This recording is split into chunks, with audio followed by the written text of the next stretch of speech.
agenda. Does anybody have something they'd like to speak on that is not on today's agenda?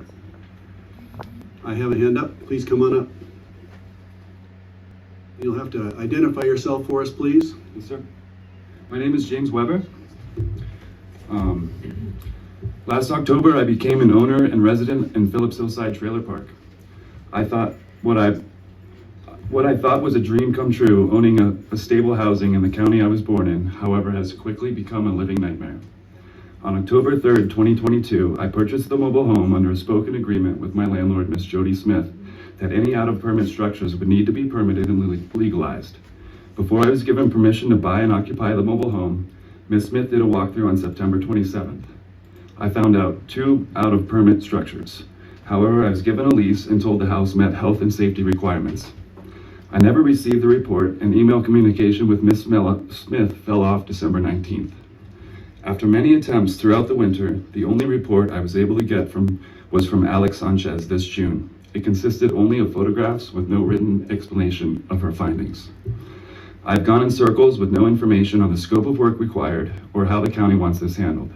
I've applied for permits, applied to the planner, the builder, and my applications get rejected because nobody knows what I'm trying to apply to do. Building code sends me to ComDev and they send me to zoning and back around again. I cannot get a building permit without proper zoning and a lot line or parcel. The zoning department has told me there are too many issues with setbacks, easements, and terrain hazards.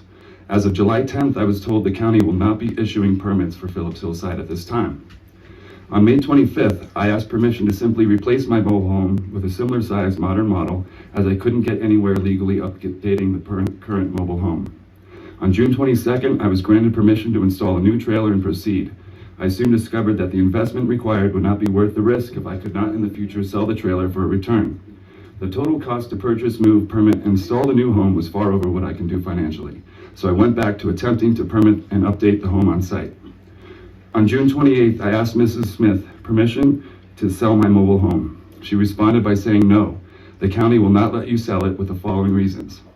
The out-of-permit structures need to be legalized, and my trailer could be condemned because it's in the debris flow.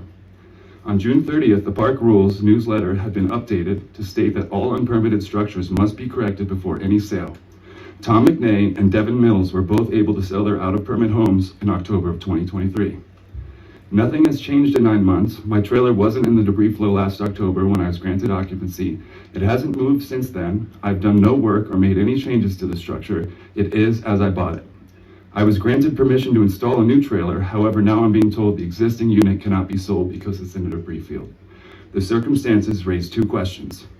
What has changed since I was allowed to buy and live in Phillips Hillside last October, and under whose authority am I being denied permission to sell my home to another APSHA qualified buyer? According to the county's 2018 Health Impact Assessment Scoping Report, housing is a critical determination of health. Housing instability can impact physical and mental health in a myriad of ways. My experience owning 30 Phillipside and living under the landlord's ever-changing park policy for 9 months has been nothing short of a contradiction to this statement. I am currently worried that I have lost my life savings by buying a house I cannot sell. I'm trying to leave the valley for health reasons, both physical and mental. However, I'm now stuck. I have a month-to-month lease. I live in fear of my landlord. What I thought was going to be affordable, stable housing has become a nearly impossible situation. Right. James, thank you. That's running out of time here. If you've got a conclusion. The conclusion is I've done everything I can do to correct the out-of-permit structures I inherited when I bought 30 Phillips Hillside. If the county will not issue me a permit to make corrections, how can they hold the issues against me and prevent me from selling what they allowed me to buy? Thank you for your comment. I know this has come to our attention very recently to the boards, and we're directing staff to look into it and respond. I don't know if I'm responding to you now. Typically we just take comment, but I know how important this is. And John, if there's anything else that you want to add to what I've just said. Greg, at this point, the board has requested that we bring back some alternatives to try and address situations like this in a more consistent manner in the park. I do know that there have been policy decisions I think we had acknowledged have changed over time, and that's created some confusion, both for the residents and for staff managing, and so we will work to correct those. Right, Can I thank just- you. Thank you So very we much will, for your we time. will be in But contact can I with just you. add something real quick? I just want you to know, we could have asked staff to see if we can expedite this process, because we are very sensitive to the fact we're putting people's lives on hold. And I want you to know that. Thank you very much. Thanks. Thank you very, for very coming, much thanks your for time. coming in. Have a Appreciate great it. day. Okay, public comment for items not on the agenda. Is anybody else here to speak about anything at all, other than what's on the agenda? Okay, going twice, that's it, we're gonna move on. I'm going to go to commissioner comments. Patty? Just real quick, it's my understanding that construction, repaving, chip and seal at Independence Pass is due to start